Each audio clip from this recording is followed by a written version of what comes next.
साथियों नमस्कार। आज हम लोग भाषा दर्शन तार्किक प्रत्यक्षवाद पर अध्ययन करेंगे। इस वीडियो में हम लोग तार्किक प्रत्यक्षवाद का एक सामान्य और संक्षिप्त परिचय जानने का प्रयास करेंगे। चलिए शुरुआत करते हैं। साथियों, तार्किक प्रत्यक्षवाद दो शब्दों से मिलकर बना है, तार्किक और प्रत्यक्षवाद। वास्तव में यह विचारधारा तार्किक प्रत्यक्षवादी विचारधारा की तार्किक ढंग से व्याख्या करता है। इसलिए हमें प्रत्यक्षवादी विचारधारा को सर्वप्रथम समझ लेना चाहिए। प्रत्यक्षवादी विचारधारा क्या है? प्रत्यक्षवादी विचारधारा वह दृष्टिकोण है जो आनुभविक जगत या प्रत्यक्ष जगत पर पूर्ण विश्वास करती है, पूरा विश्वास करता है। इसमें अनुभव अथवा प्रत्यक्ष की जाने वाली वस्तुओं को महत्ता दी जाती है। साथियों, प्रत्यक्षवादी विचारधारा के प्रतिपादक फ्रेंच दार्शनिक ऑगस्ट कॉम्टे को माना जाता है। प्रत्यक्षवाद का अंग्रेजी शब्द पॉजिटिविज्म इन्हीं की देन मानी जाती है। प्रत्यक्षवाद के अनुसार वस्तुनिष्ठ ज्ञान अथवा प्रत्यक्ष ज्ञान ही यथार्थ ज्ञान है। विचारों अथवा चिंतन को अनुभविक प्रदत्तों तक ही सीमित रखना और अनुभव से अतीत अतीन्द्रिय काल्पनिक व तात्विक चिंतनों का पूर्णतः निषेध कर देना प्रत्यक्षवादी विचारधारा का उद्देश्य होता है। प्राचीन समय से यूनानी सोफिस्टों से लेकर समकालीन विश्लेषणात्मक प्रत्यक्षवादियों तक के इस विचारधारा के विभिन्न रूप देखे जा सकते हैं, लेकिन ऑगस्ट कॉम्टे ने इस विचारधारा को अधिक स्पष्टता और विकास प्रदान किया है।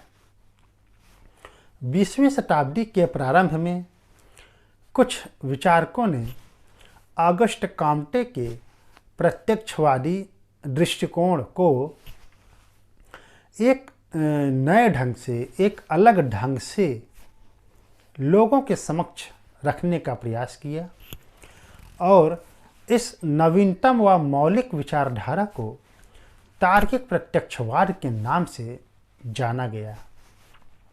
तार्किक प्रत्यक्षवाद वह दृष्टि है जो विचारों को केवल अनुभविक क्षेत्रों तक ही सीमित रखना चाहती है। यह दृष्टि अनुभवातीत अर्थात अनुभव से परे क्षेत्रों का पूर्णतः विरोध करती है।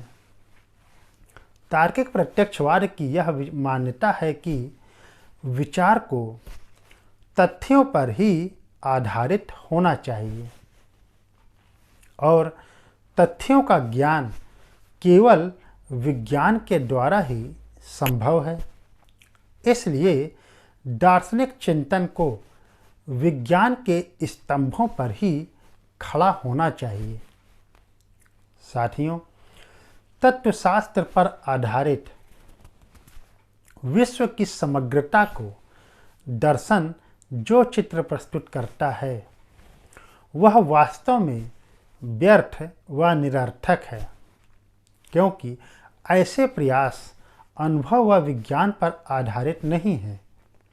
अपने इस अनुभववादी दृष्टि को इन विचारकों ने यानी तार्किक प्रत्यक्षवादी विचारकों ने तार्किक कहा है, क्योंकि इन्होंने अपने इस अनुभववाद या प्रत्यक्षवाद को जिस ढंग या विधि से संजोया या संवारा है वह विधि तार्किक है, लॉजिकल है, जैसा कि अनुभव व विज्ञान ही इस वैचारिक दर्शन के आधार हैं, बेस हैं, यह इनके विषय हैं।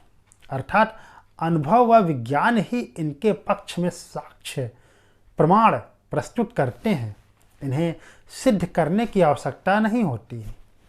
ये वैज्ञानिक कथनों को मूल कथन मानते हैं, लेकिन ये वैज्ञानिक कथन अर्थात अनुभववादी कथन साधारणतः या स्पष्ट नहीं होते, अनेक अर्थों से युक्त होते हैं, जिस कारण ये दोषयुक्त या अबोधगम्य होते हैं। ये कथन भ्रमित करते हैं, परंतु दर्शन के पास भी अपनी तार्किक विधि है, जिसे तार्किक विश्लेषण की विधि व तार्किक संरचना की विधि को तार्किक प्रत्यक्षवादी विचारक अपनाकर अपने दृष्टिकोण को आगे बढ़ाते हैं। इस कारण से इनकी विचारधारा तार्किक हो जाती है और इनका विश्लेषण भाषा में प्रयुक्त कथनों पर किया जाता है, ताकि इनके दोष दूर हो सकें, भाषागत जो दोष हैं वो दूर हो सकें। इस कारण यह विधि भाषा की तार्किक विश्लेषण विधि के नाम से भी जाना जाता है। इसका प्रयोग तार्किक प्रत्यक्षवादी विचारधारा पर किए जाने के कारण यह नवीनतम विचारधारा तार्किक प्रत्यक्षवादी विचारधारा के नाम से जाना जाता है। साथियों, इसे तार्किक भाववाद के नाम से भी जानते हैं। ब्रिटिश विचारक व प्रसिद्ध तार्किक प्रत्यक्षवादी विचारक ए.जे. एयर इस विचारधारा को तार्किक अनुभववाद के नाम से पुकारते हैं। इनका अनुभववाद पारंपरिक अनुभववाद से भिन्न है। जॉन लॉक, बर्कले, ह्यूम जैसे पारंपरिक अनुभववादी जब अनुभव का विश्लेषण करते हैं तो उनका यह विश्लेषण किसी न किसी रूप में मनोवैज्ञानिक होता है, जबकि ए.जे. एयर का अनुभववाद भाषा के तार्किक विश्लेषण पर आधारित होता है। यह भाषा विश्लेषण प्रसिद्ध विचारकों जैसे मूर, रसेल, प्रारंभिक विटगेनस्टाइन तथा कुछ यूरोपीय दार्शनिकों के द्वारा किए गए विश्लेषणों में स्पष्ट दिखता है।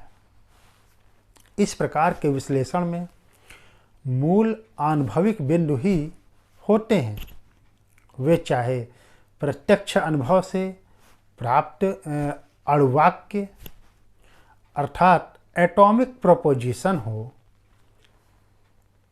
या सामान्य ज्ञान के अनुरूप कुछ आनुभविक वाक्य भी हो सकते हैं।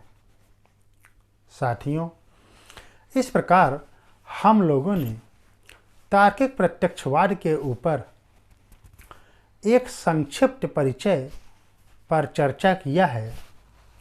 आने वाले वीडियो में हम लोग तार्किक प्रत्यक्षवाद के अंतर्गत आने वाले विचारकों के बारे में, दार्शनिकों के बारे में और फिर उनके द्वारा प्रतिपादित सिद्धांतों, मानदंडों और विश्लेषणों पर चर्चा करेंगे। साथियों, इसी के साथ मेरा आप सबको नमस्कार।